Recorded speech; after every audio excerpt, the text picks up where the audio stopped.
mes loulous, bonjour mes loulous, bienvenue sur ma chaîne. Cette vidéo est la dernière vidéo que je vais publier pour aujourd'hui. C'est une vidéo qui intéressera toutes les classes parce que vous ne l'avez pas fait avant les vacances et c'est donc la suite à 100% neuf qu'il va falloir prendre dans votre cours. Donc munissez-vous de votre cahier pour la suite du cours, c'est-à-dire le grand 5 du chapitre 1 du thème 2 et nous allons faire l'activité 8 ensemble jusqu'au cours, tout comme si nous étions en vrai face à face. C'est parti!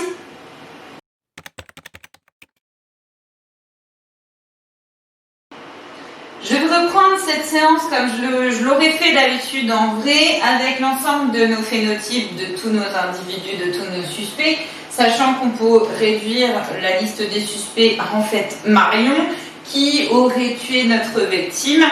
Rappelez-vous, juste avant, nous avions vu qu'effectivement Marion était en fuite et que nous avions été chez les parents et sa maman avait essayé de l'innocenter.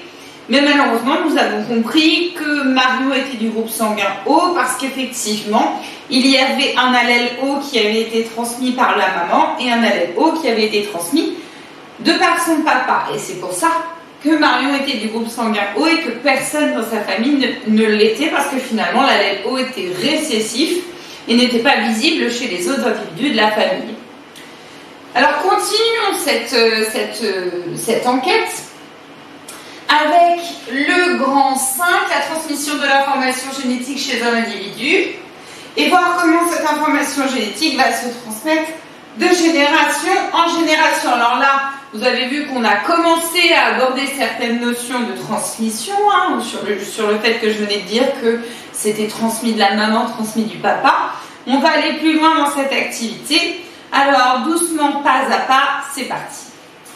C'est une activité 8 qui, pour ceux qui ont la chance et qui le peuvent et qui le veulent, vous avez la possibilité d'imprimer l'activité 8. Sachez que pour tout le monde, ce n'est pas obligatoire et que vous avez la possibilité de faire l'activité 8 en fait sous forme de, vous allez voir que c'est plusieurs schémas, plusieurs réflexions qu'on va avoir ensemble, mais essentiellement ça va être des prises de notes sous forme de schéma.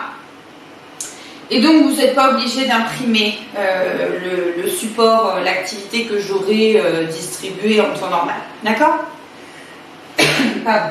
La compétence que nous travaillons dans cette activité, c'est bien sûr, je l'ai déjà dit tout de suite, le schéma. Vous allez devoir communiquer sous forme de schéma, donc attention, titre et légende. N'oubliez pas ces deux critères de réussite pour cette compétence. Alors, l'activité 8, on va utiliser l'arbre généalogique de Marion que nous avons vu juste avant. Nous utiliserons aussi éventuellement voilà, toutes les différentes notions que nous avons eues jusqu'à présent.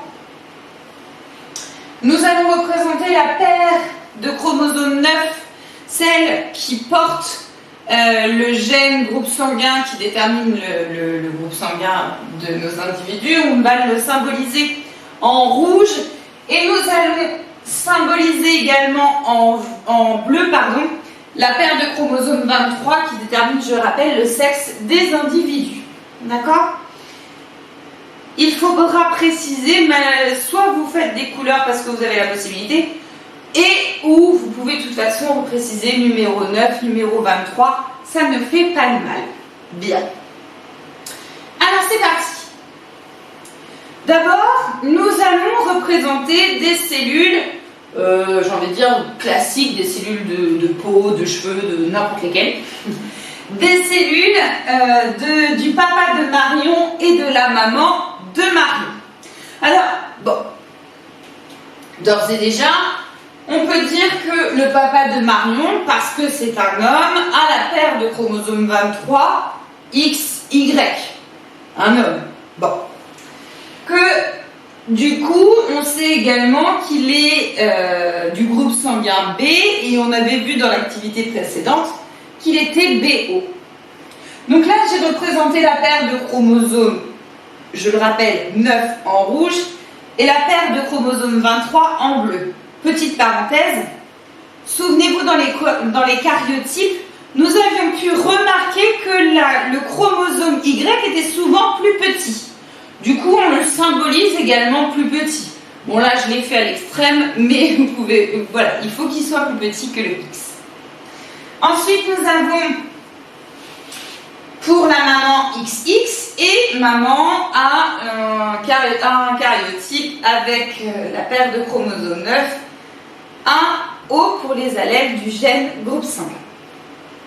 Bien. Continuons. Il va falloir schématiser toutes les cellules reproductrices maintenant possibles pour papa et pour maman qui donneront du coup tous les bébés possibles selon les fécondations. Le but étant, c'est de retrouver la cellule œuf issue de la fécondation qui donnera Marion. Alors, essayons d'abord de faire pour papa. Alors, je vais me remettre la cellule classique de papa plus pour mémoire. Vous venez de l'écrire tout de suite, mais moi, j'aime bien l'avoir projetée avec moi pour mon explication. C'est parti. Donc, papa, rappelez-vous, il était XY. Souvenez-vous, je vous avais dit que nous sommes issus du mélange de papa et de maman. Il va donc falloir donner un chromosome 23 pour le futur individu. Hein, je suis bien issu de papa et de maman pour chaque paire de chromosomes. Donc pour la paire de chromosomes 23, c'est pareil, je vais en donner un à un spermatozoïde possible, en l'occurrence pour papa, et un à un autre spermatozoïde possible, en l'occurrence pour papa. Pour la paire de chromosomes 23, ils sont différents. Ils ne sont pas homologues, ils sont XY. Du coup, deux possibilités. Soit il peut donner un Y, soit il peut donner un X. Mais alors, petite parenthèse, ça veut dire que le sexe du bébé, de n'importe quel bébé, est déterminé par le papa. Obligatoirement. Parce que maman, elle donnera des ovules obligatoirement X, vu qu'elle est XX. Or, c'est le gène SRI présent sur le chromosome Y qui détermine le sexe de l'individu. Donc, c'est les papas qui déterminent le sexe des futurs bébés. Les filles, nous, les mamans, on ne fait pas grand-chose. Nous, on ne peut pas déterminer le sexe du bébé avec nos ovules. Donc là, on a vu qu'il y a deux possibilités pour la paire de chromosomes 23. Sauf que, il faut qu'on fasse aussi la même séparation, entre guillemets, pour la paire de chromosomes 29. Voyons voir donc toutes les possibilités. Il peut y avoir du BX, du BY, du OX ou du OY. Ça nous donne donc ceci. OX, BY, BX, OY. Il y a donc 4 possibilités pour ce cas-là, pour le papa de Marion. Attention, là on ne représente que la paire du chromosome 9 et la 23. Imaginez toutes les possibilités pour l'ensemble du caryotype. C'est énorme. On y verra plus tard, on verra ça plus tard après. Donc, 9, 23, toutes les possibilités possibles. Toutes les possibilités possibles, merci Madame Barouf. Toutes les possibilités des cellules reproductrices pour le papa de Marion. Faisons la même chose maintenant pour la maman de Marion. La maman de Marion, je me suis mis la petite cellule de maman de Marion juste avant. Et donc, comme on l'a évoqué tout à l'heure, maman est XX pour la paire de chromosomes 23. Donc, pas le choix. Elle donne forcément un X dans son ovule. Mais alors après, concernant la paire de chromosomes 9, là, il y a une différence d'allèle pour le gène groupe sanguin. Elle peut donner soit l'allèle A, soit l'allèle O. On va donc avoir ces deux possibilités. A, X, O, Y, pour le gène groupe sanguin porté sur la paire de chromosomes 9 et la paire de chromosomes 23. Mais alors du coup, Quelles cellules reproductrices, papa, maman, vont-ils donner pour faire cette fécondation donnant Marion? Regardez un petit peu l'ensemble de vos spermatozoïdes que nous venons d'écrire et l'ensemble des ovules que nous venons d'écrire. Il faut qu'on ait Marion, c'est une fille, donc XX, et il faut qu'on ait deux allèles O pour le gène groupe sanguin porté sur le chromosome numéro 9. Ça nous donne du coup, en encadrant vers les solutions, ça nous donne du coup cette cellule reproductrice pour le papa qui sera OX. Et pour ça c'était pour le spermatozoïde. Et pour l'ovule, c'est forcément celui-ci. Donc vous voyez qu'il y a eu une reproduction, une fécondation au hasard. C'était cet ovule-là qui était présent à ce moment-là, lors de la fécondation. Et c'est ce spermatozoïde-là qui a pu intégrer l'ovule donnant la fécondation. Fécondation, union des cellules reproductrices mâles et femelles donnant une cellule œuf, la première cellule de l'individu. Alors nous allons maintenant symboliser, schématiser la cellule œuf de Marion. On est bien d'accord qu'on reste toujours et uniquement sur la paire de chromosomes 9 et la paire de chromosomes 23. On est bien d'accord qu'en réalité, il faudrait écrire tous les chromosomes, mais on ne va pas se le cacher, on ne va pas avoir de la place. Hein. Donc, on va vraiment se concentrer sur ces deux paires de chromosomes. OO, ça c'est pour le gène groupe sanguin, les deux allèles pour le gène groupe sanguin porté sur la paire de chromosomes 9 et pour la paire de chromosomes 23, Marion est une jeune fille, XX. Alors, ça c'était l'activité 8. Je vais reprendre un petit peu de manière schématisée tout ce qu'il y a derrière cette activité. Et ensuite on passera au bilan. Donc ce que je vais projeter là ne sera pas dans votre cahier et c'est vraiment à des fins de comprendre, d'avoir une explication supplémentaire. On y va. Nous avons compris que nous avons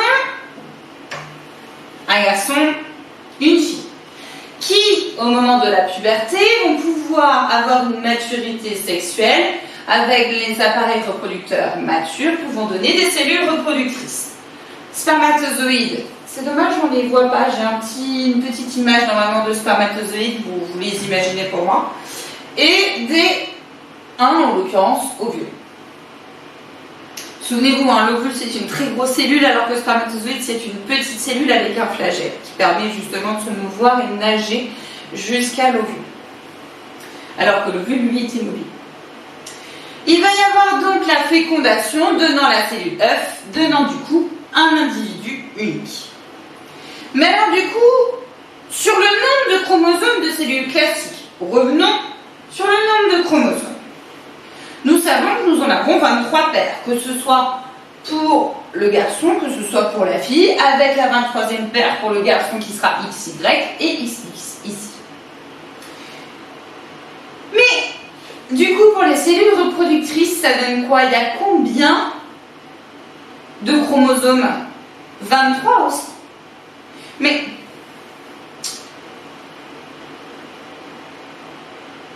il y a une grosse différence entre les deux. C'est que là, je parle de 23 paires, soit 46. Et là, je parle de 23 chromosomes et non paires. Et effectivement, quand je vais pouvoir additionner d'une certaine manière les 23 chromosomes du spermatozoïde et les 23 chromosomes de l'ovule, ça nous donnera 23 paires, soit 23 plus 23, 46 paires de chromosomes pour l'individu unique. Ça veut dire que nos cellules reproductrices, comme vous l'avez vu juste avant, ne sont pas constituées de 23 paires de chromosomes, mais bien de 23 chromosomes, pas 46. 23 chromosomes au total. Ce qui permettra, lors de la fécondation, d'avoir le bon chiffre. Sinon, on se retrouverait avec je ne sais pas combien de chromosomes au bout de je ne sais pas combien de générations. Maintenant, du coup, au niveau des cellules reproductrices, comment on passe de 46 chromosomes à 23 chromosomes? Prenons par exemple le cas d'une cellule reproductrice, là, d'une formation de cellules reproductrices mâles. C'est des spermatozoïdes. Nous avons donc notre cellule quelconque avec ses 46 chromosomes qu'on va pouvoir classer dans le karyotype en 23 paires. Et on va voir qu'ils vont se dupliquer. Regardez, c'est comme s'ils avaient une photocopie attachée avec une agrafe. Vous voyez? Si je prends par exemple ce document, je vais vous faire une confidence. Je suis en train de filmer dans le bureau de mon chéri, qui fait du télétravail aussi, et ça c'est des documents de travail, donc on va dire qu'on ne voit pas, hein, d'accord? Donc là il y a des photocopies qui sont, imaginons que ce soit les mêmes, qui sont agrafées, d'accord? Ces feuilles qui sont agrafées, j'ai bien un tas, je compte bien un chromosome, mais en réalité si j'enlève l'agrafe, je vais avoir plusieurs feuilles. Donc je vais avoir ici des chromosomes doubles. Et ensuite, ces chromosomes vont cette paire de chromosomes va se séparer. Donc on va avoir un orange ici et le deuxième qui sera ici. Et là, je continue ce processus et j'enlève mon agrafe. Ce qui permettra d'avoir le plus possible de spermatozoïdes avec le plus possible de combinaisons entre chaque. Et tout ça, c'est une répartition au hasard. Si j'aurais dit par exemple que c'était le orange bleu et là c'est le orange rouge, j'aurais très bien pu inverser. C'est une répartition totalement au hasard. Et ça, c'est très important. Et du coup, vu que là, on est sur 46 chromosomes avec beaucoup de gènes, beaucoup d'allèles, ça nous donne en tout 8 millions de possibilités. C'est énorme. Vous comprenez à quel point nous sommes uniques. Mais alors du coup, je continue ma fécondation. Ça donne quoi? Je vais avoir donc ma cellule reproductrice mâle spermatozoïde et ma cellule reproductrice femelle qui vont se fusionner. Et là, je retrouve bien une paire de chromosomes orange, maintenant totalement reconfigurée. J'ai bien 2 chromosomes orange. Là où j'aurai un chromosome bleu après fusion, j'ai bien 2 chromosomes bleus. Je retrouve bien ma paire de chromosomes. Mon karyotype est bien complet. Mais alors, quand j'ai une trisomie ou quand j'ai une monosomie, ça veut dire qu'il y a un problème dans cette histoire. Ça veut dire que la séparation s'est mal faite et que j'ai oublié un, j'en ai mis un de trop. Eh ben oui, c'est ça. Quand on va avoir une trisomie ou une monosomie, il s'est passé quelque chose au niveau des cellules reproductrices qui ne s'est pas bien passé. C'est une erreur. Alors reprenons tout ça. Oui, je sais, il est un peu gros, pardon. Mais il n'y a pas le choix, nous sommes en 3e. Chaque cellule reproductrice humaine, ovule et spermatozoïde contiennent 23 chromosomes. Lors de la formation des cellules reproductrices, qu'on appelle la méiose, ce processus s'appelle la méiose, les chromosomes d'une paire génétiquement différente se répartissent au hasard.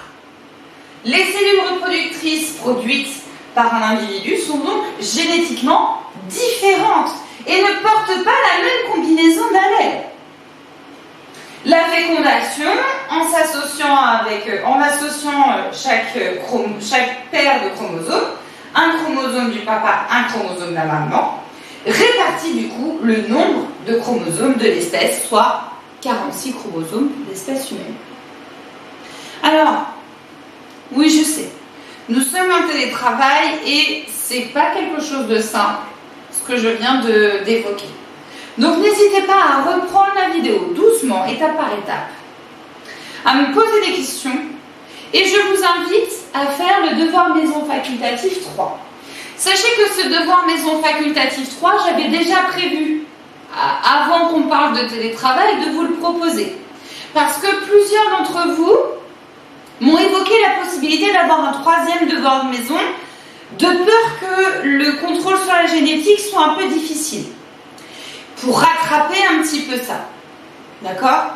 Je rappelle que les devoirs maison sont facultatifs, donc vous n'êtes pas du tout obligé de les faire, c'est si vous le souhaitez, rien d'obligatoire.